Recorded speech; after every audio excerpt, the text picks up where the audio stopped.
ว้าไม่ใหญ่คักเนาะพี่น้องวัดโกงว่าไงนะเบิ่งดูน้าวดูข้างหลังบ้าบักนาว เอามาเครื่องหูเดี๋ยวมาพี่น้องว้ามันมีน้ำบ่ล่ะนี่เช้าพี่เดี๋ยวค่อยปาดเบิ่งเนาะ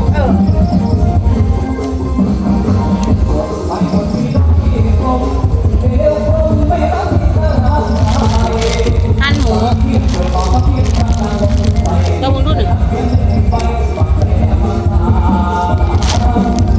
หั่นหมู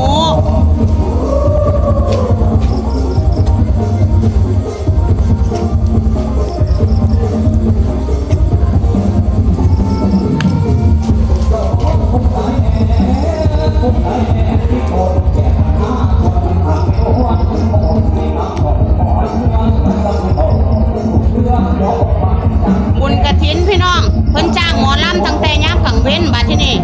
เขาเลยเมาต่ออีกฮอดยามกลางคืนฮอดเที่ยงคืนพุ่นน่ะก็เลยได้มาเฮ็ดกับข้าว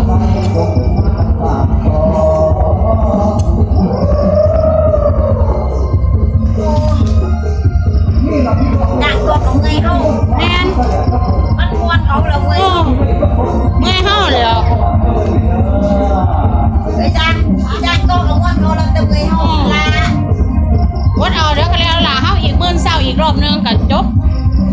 ข่อยแห้งเข่าข่อยแห้งเกี่ยวไว้ 3-4 เดือนแล้วก็ต้นบ่ทันได้ไปมัดอยู่เพราะมันโลนเบิดแล้วบ่ปันไหนเข่าข่อยเกี่ยวไว้ได้ 2-3 เดือน 3-4 เดือนแล้วนะข่อยว่า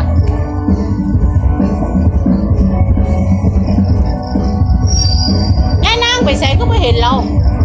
แล้วมาแล้วเด้ว่าเห็นได้อยู่ก็เห็นคนก็บ่เห็นเด้แต่ว่าเห็นแล้วพายังพาลูกไปพุ่นสิเฮ็ดยังไงพาลูกไปเล่นเด้งดึงว่าเนื้อไปหุ้ยก็จะบอกร้อนหมูก็อันนี้เด้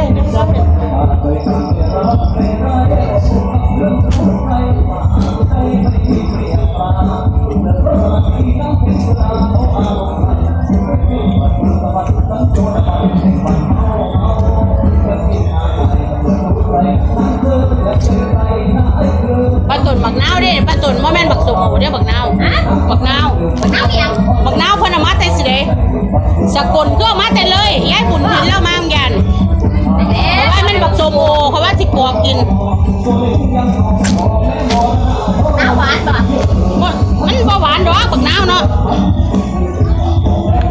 เดี๋ยวนี้เขามาบักนาวยังบักนาวอันนี้ใส่สำหรับใส่ยักษ์น้ำหลายๆแม่นน้ำหลายๆใส่ยักษ์ใส่ลาบ